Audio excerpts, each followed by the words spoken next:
Olá, eu sou Vera Morgado e começa agora a revista da Câmara, com as notícias que foram destaque na semana. Deputados rejeitam um valor fixo de 0,5% para o Fundo de Financiamento de Campanhas e a fonte de recursos segue indefinida na reforma política. Na comissão especial, o fim das coligações partidárias foi antecipado para 2018 e a proposta agora vai a plenário. E você vai ver também. Relator na Comissão Especial da Reforma Tributária apresenta a proposta de mudança no sistema de impostos do Brasil. A universidade pública paga para quem pode pagar. Foi tema de um debate na Comissão de Educação. Mas será que adiantaria cobrar de alunos em melhor condição financeira? E a exposição Um Olhar para o Cerrado.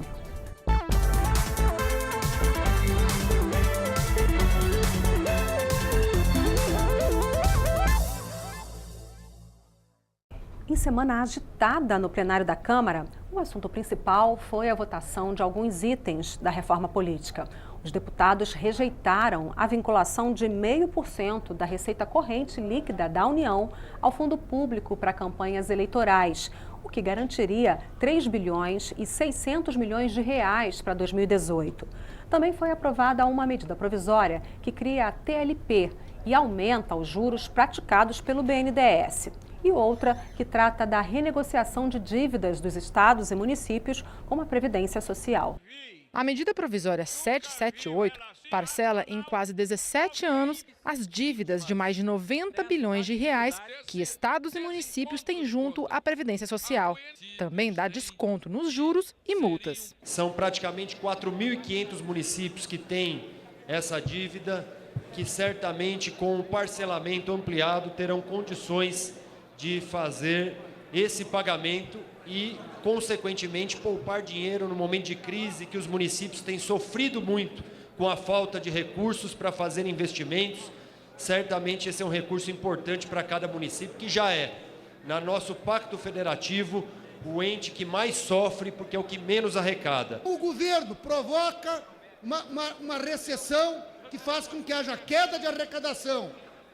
Ao mesmo tempo, quer fazer uma reforma da Previdência para tirar direitos dos trabalhadores e trabalhadoras.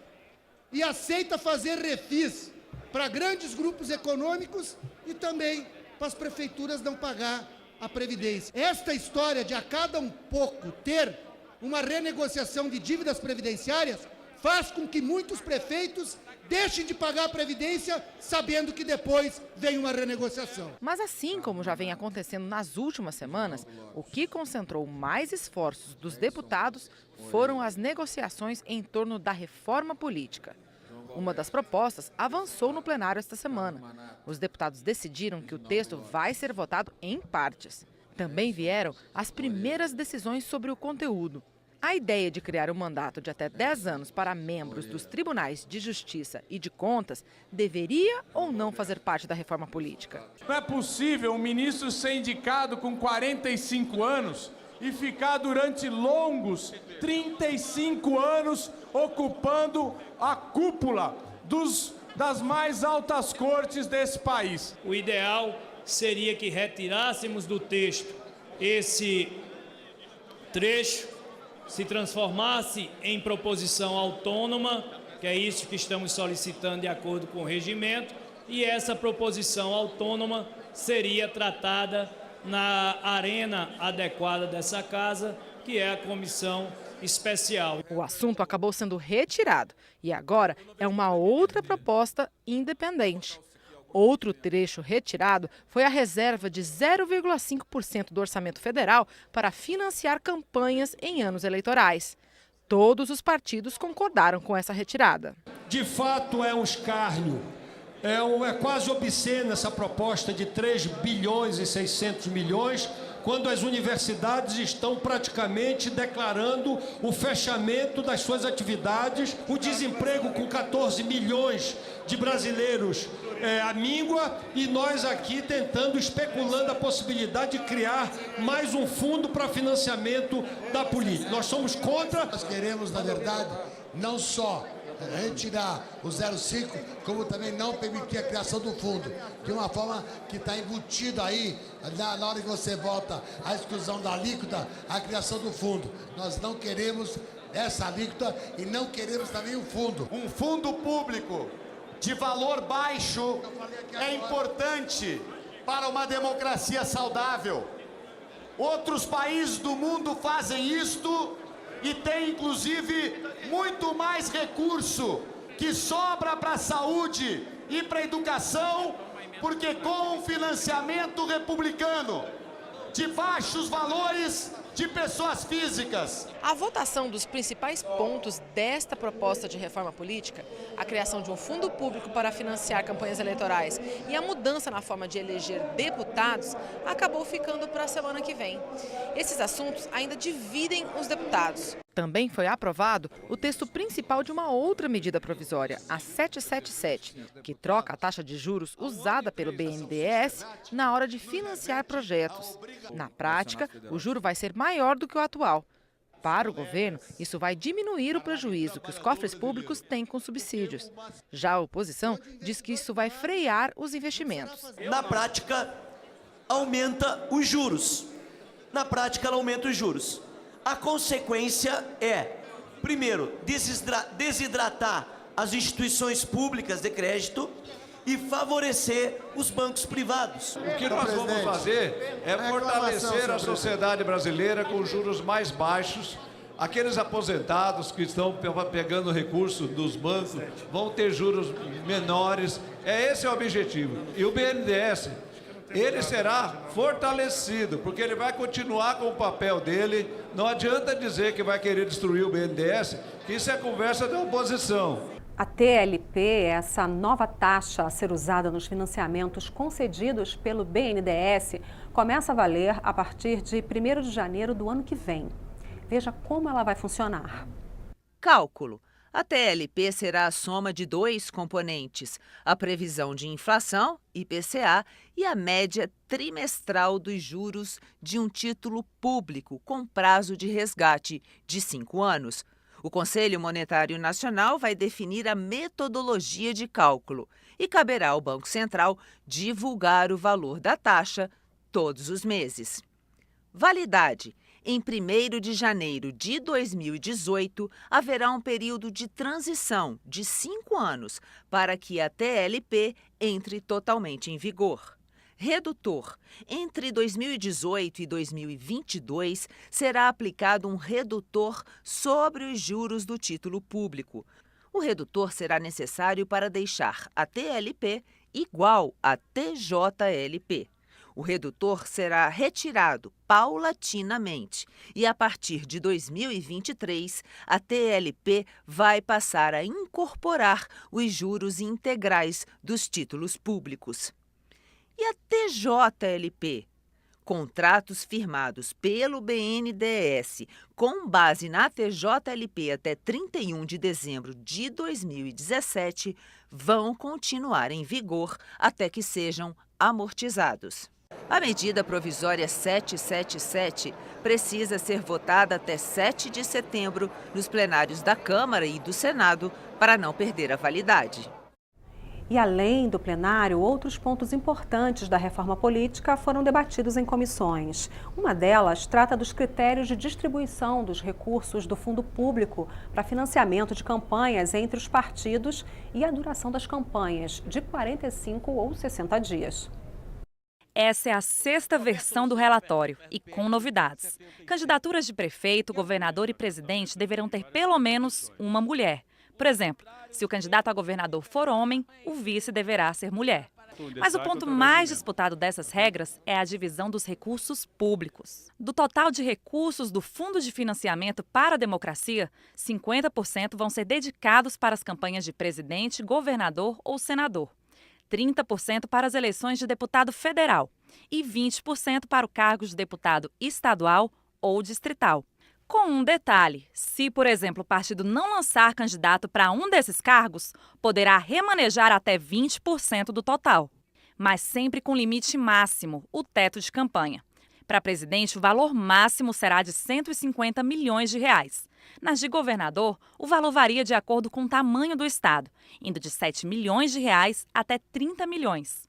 Quanto maior o estado, mais recursos. Senador vai de 3 milhões a 8 milhões. Deputado federal, o limite vai ser de R$ 2,5 milhões de reais. A grande dúvida é como os partidos dividem os recursos do fundo. Quem fica com mais? Qual critério vai ser usado? Pela proposta, a maior fatia vai para quem tiver mais votos e mais parlamentares no Congresso. Contam deputados e senadores. O problema é que essa decisão pode direcionar mais recursos para um ou outro partido. Um partido como o PSDC, por exemplo, que não tem um deputado nessa casa, vai receber 10 milhões de reais. Então, você tem uma distribuição que beneficia os grandes somente e os partidos sem representação. Então, acho que tinha que ser um critério mais justo. A deputada Laura Carneiro avisa: o fundo ainda depende da aprovação do plenário. Ou seja, ele pode acabar nem existindo. Mas se existir, ela defende que fique como foi combinado. Foi um acordo entre todos os partidos que agora, eventualmente, tem uma nova mudança. Mas foi feito, o deputado Vicente fez exatamente o que acordou. Reforma política se faz também nos pequenos detalhes da lei. Por exemplo, em 2018 deverão ser eleitos os deputados mais votados. Se um deles sair do cargo, a sugestão é que assuma o próximo mais votado, ainda que ele seja de outro partido. Essa discussão é feita com olho lá em 2018, nas próximas eleições. Uma das preocupações é sobre como baratear as campanhas eleitorais. Cada regrinha conta, do tamanho das placas permitidas até mesmo o tempo total de campanha, 60 dias ou 45. E isso pode fazer toda a diferença. Eles querem espremer para quem tem dinheiro. Quem tem muito dinheiro pode pagar cabos eleitorais e o candidato não quer enfrentar o eleitor cara a cara, frente a frente. Na outra comissão especial, foi aprovada a proposta que acaba com as coligações partidárias nas eleições proporcionais. O texto também estabelece a cláusula de desempenho para acesso ao fundo partidário e o tempo de rádio e TV. Depois de semanas de impasse, foi aprovada na comissão especial a proposta que proíbe as coligações entre os partidos nas eleições proporcionais. O texto da relatora previa a aplicação da medida apenas nas eleições de 2020, mas a maioria votou para que a restrição valesse já nas eleições do ano que vem. O objetivo é reduzir o número de partidos. Foi o primeiro grande serviço que uma comissão da reforma eleitoral prestou ao Brasil. Se isso for aprovado no plenário e no Senado, já em 2018, uns 15 partidos no Brasil acabam. Em 2019, vai acabar essa farra de partido aqui no Brasil. Desde 1982, o número de partidos no Brasil cresceu 7 vezes. A proposta estabelece também uma cláusula de desempenho para que os partidos tenham acesso aos recursos do fundo partidário e ao tempo de rádio e TV para propaganda gratuita. A PEC prevê que os partidos precisam alcançar 3% dos votos válidos distribuídos por 9 estados para ter acesso ao fundo partidário e ao tempo de TV.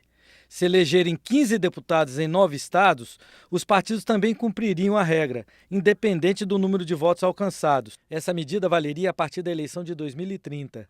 Haveria uma regra de transição que valeria a partir das eleições do ano que vem, quando o limite seria 1,5% dos votos válidos ou eleição de 9 deputados.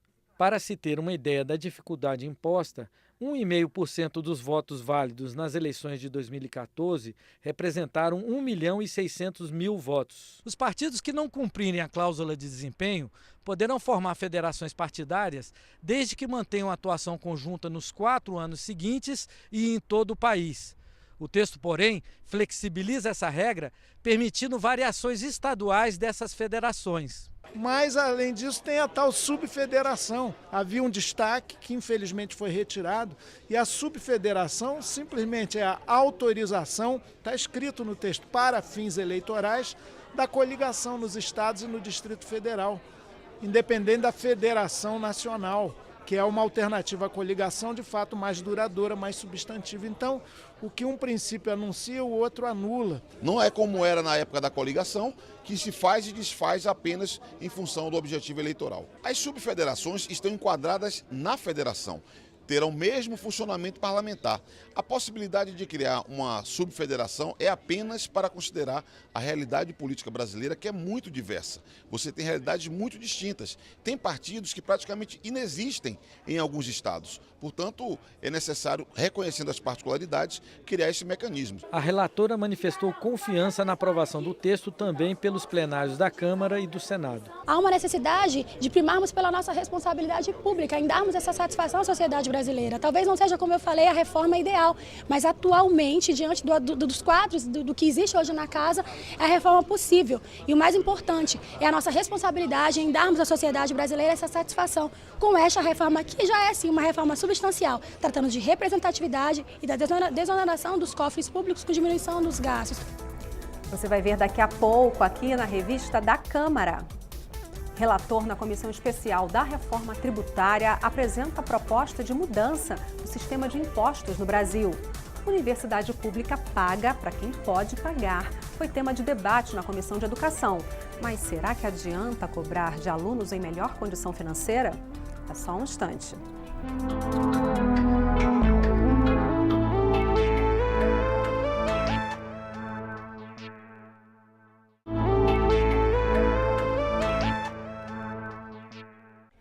Na semana que passou, o ministro do Planejamento, Diogo Oliveira, e os representantes dos partidos na Comissão Mista de Orçamento definiram que a revisão das metas fiscais do governo para este ano e 2018 será votada na próxima terça-feira na comissão. Se isso acontecer, o texto poderá ser votado no plenário do Congresso Nacional na quarta-feira. O projeto altera a meta fiscal de 2017 e 2018 para um déficit de 159 bilhões de reais. E o deputado Luiz Carlos Rauli, do PSDB do Paraná, adiantou aos deputados a proposta de reforma tributária que está sendo discutida numa comissão especial da Câmara dos Deputados. Segundo o relator, a ideia é simplificar o atual sistema, permitindo a unificação de tributos sobre o consumo e, ao mesmo tempo, reduzindo o impacto sobre os mais pobres. Quando você compra um produto, quantos impostos está pagando? Qual o valor deles? Difícil saber, né? O sistema tributário é complexo. Um exemplo é o ICMS. Ele é um imposto sobre movimentação de mercadorias. Cada estado brasileiro tem regras próprias. Se a mercadoria transitar de um estado para outro, então, aí a coisa fica ainda mais complicada. Na proposta do deputado Luiz Carlos Rauli, a simplificação justifica o fim de um punhado de impostos. Esses aí, na coluna da esquerda, vão ser extintos. No lugar deles, entra em cena o novo imposto sobre operações com bens e serviços, ou, se preferir, simplesmente IBS, que seria igual em todo o país. A reforma vem acompanhada com uma outra ideia fundamental: a arrecadação não vai aumentar. Ou seja, a promessa é de que no conjunto a gente não vai pagar mais impostos do que já paga hoje em dia. Mas repare bem no detalhe, no conjunto. Isso porque a proposta inclui ainda a ideia de redividir os impostos entre os brasileiros. A tributação brasileira está altamente concentrada no consumo. Quanto mais um país tributa o consumo, mais os pobres pagam impostos. O pobre brasileiro paga quase o dobro de impostos do que o rico no Brasil. Então nós vamos diminuir essa injustiça. Caem os impostos sobre produtos, sobem o de renda e o de patrimônio. Para chegar até lá, o Brasil passaria por um período de transição de 15 anos. No geral, a proposta é inspirada no modelo de outros países. Essa é a proposta que tem na Europa. Eu não inventei nada, nós pegamos o modelo europeu, olhamos o modelo americano, o canadense e o nosso modelo, que é o pior de todo o mundo. E estamos harmonizando a legislação. Então não há muito o que discutir quanto à estrutura e os conceitos. Você acha que alunos de famílias com renda mais alta devem pagar mensalidade nas universidades públicas? A Comissão de Educação discutiu essa ideia com estudantes e pesquisadores. Mas será que adiantaria cobrar de alunos que têm melhor condição financeira? A ideia foi apresentada aos deputados da Comissão de Educação pelo professor Naércio Menezes, do INSPER de São Paulo. Quem pagou ensino médio em escola particular deve pagar o mesmo valor para estudar na universidade pública. A sugestão recebeu apoios. É como funciona na maioria dos países desenvolvidos do mundo. Funciona nos Estados Unidos, funciona no Japão, funciona na Itália. Universidades públicas cobram daqueles que podem pagar justamente para ajudar aqueles que não podem. É claro que essa solução ela não se deve unicamente por esta crise, mas são momentos como esse que nos fazem repensar o sistema. Mas a ideia também recebeu objeções. Essa especialista em financiamento da educação estima que as mensalidades cobririam apenas 3,53% do orçamento das universidades federais. Além disso, argumenta que o perfil dos alunos vem mudando. As pessoas que poderiam ser consideradas ricas, né, num conceito muito amplo de riqueza, aquelas que recebem acima de 10 salários mínimos, são apenas um percentual de 10%. Os cotistas hoje eles já são maioria nas universidades. Então é uma falsa verdade que a maioria dos estudantes das universidades federais ainda são ricos. Na opinião dos deputados, o debate é importante e precisa ser aprofundado. A Constituição diz que é um direito do cidadão brasileiro a educação e a educação gratuita. Por quê? Porque a gente já paga imposto e altas taxas de impostos. Então não é justo agora querer cobrar de uma família que se sacrifica para o seu filho estudar, que ela pague agora na Universidade Federal. Essa é a discussão que precisa ser feita. Nós vamos a partir de amanhã começar a cobrar a universidade pública. Não é essa a ideia. A ideia é o que nós precisamos fazer para combater a desigualdade, que hoje é uma constatação de todos. Ainda com relação ao financiamento para os estudos, a Câmara lançou um canal de debates na internet para o cidadão sugerir mudanças no novo FIES, o Fundo de Financiamento Estudantil. Veja como você pode participar. A Câmara lançou um canal de debates no portal E-Democracia que permitirá a qualquer cidadão participar na elaboração da lei que cria o novo FIES. É o FIES Ouvindo o Cidadão. Lá, o internauta pode participar em 3 níveis. O primeiro é um fórum de debates, onde o cidadão pode dar sua opinião mais geral. No segundo estão as audiências públicas interativas, onde é possível participar de forma virtual das audiências que acontecem no Congresso Nacional, fazer perguntas para os deputados e autoridades que discutem a matéria na comissão. A terceira ferramenta é o Wikileges, pelo qual as pessoas podem trabalhar diretamente no texto da medida provisória, sugerindo alterações em cada artigo da nova lei que está sendo discutida. A participação virtual servirá de subsídio para um encontro com especialistas e usuários do programa. Uma fase virtual, onde vai ser utilizada a plataforma E-Democracia, e depois uma plataforma presencial, onde algumas pessoas que trabalharam e participaram da etapa virtual poderão também participar dessa presencial. Então ela vai servir como subsídio para a etapa presencial. Segundo o relator da MP do FIES, essa fase presencial é uma grande inovação que a Câmara está adotando, que pode mudar a forma de se decidir políticas públicas. Nós estamos propondo algo que quem faz são as empresas mais inovadoras do mundo, que é o chamado Design Thinking. Nós vamos, durante um período, isso no mês que vem, nós vamos reunir grupos de alunos, grupos de mantenedoras nas instituições de ensino superior, o próprio governo participando e também os bancos, para que a gente possa tentar descobrir alguma inovação de um processo diferente que possa ser agregado nesse projeto.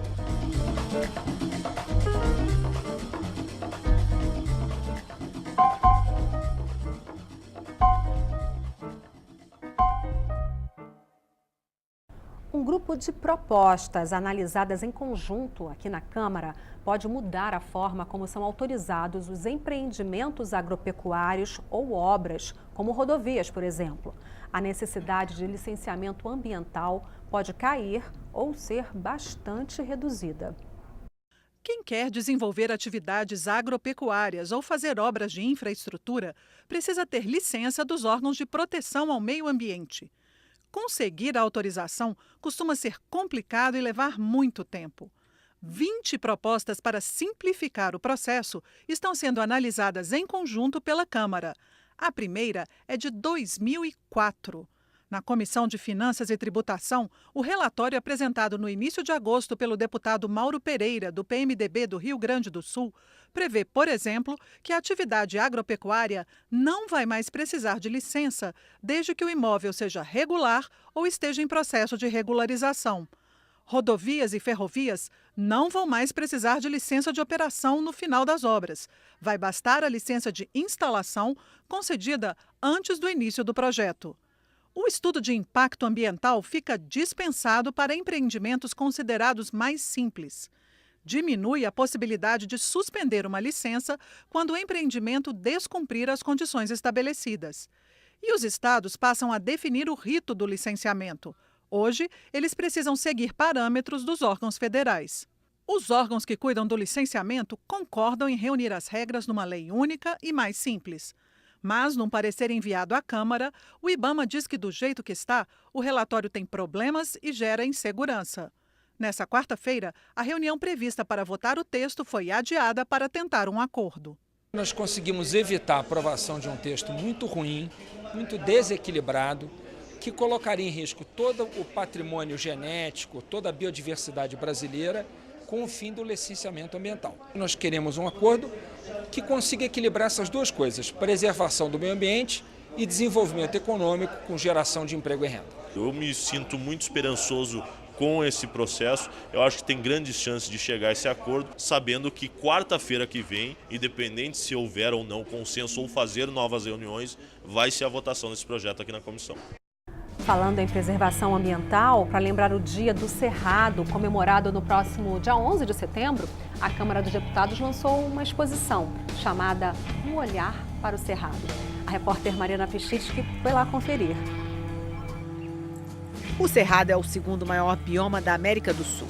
No Brasil, 1/5 do território é cerrado, e isso vale muito. O Cerrado brasileiro é reconhecido como a savana mais rica do mundo. São mais de 11 mil espécies de plantas nativas já catalogadas, quase 200 espécies de mamíferos e mais de 800 tipos de aves. Ressaltar a importância do bioma é o objetivo de uma exposição na Câmara. São mudas, sementes e frutos de mais de 30 plantas do Cerrado, além de doces e até peças de decoração, sem falar nas fotos. Tudo para alertar visitantes e deputados para a necessidade de preservação. Quando as pessoas olham aquelas árvores retorcidas ou quando vê aquela vegetação um pouco rarefeita, tem uma primeira impressão que de repente é um espaço pobre do ponto de vista da diversidade biológica, da diversidade de vida. Pelo contrário, é um dos biomas onde você tem a maior concentração de biodiversidade. Mas também é importante chamar atenção porque é o bioma que hoje tem a maior ameaça. Então esse tipo de exposição, esse debate, esses eventos aqui na Câmara, ele é fundamental para chamar atenção de que não pode acontecer com o Cerrado aquilo que nós já fizemos com a Mata Atlântica.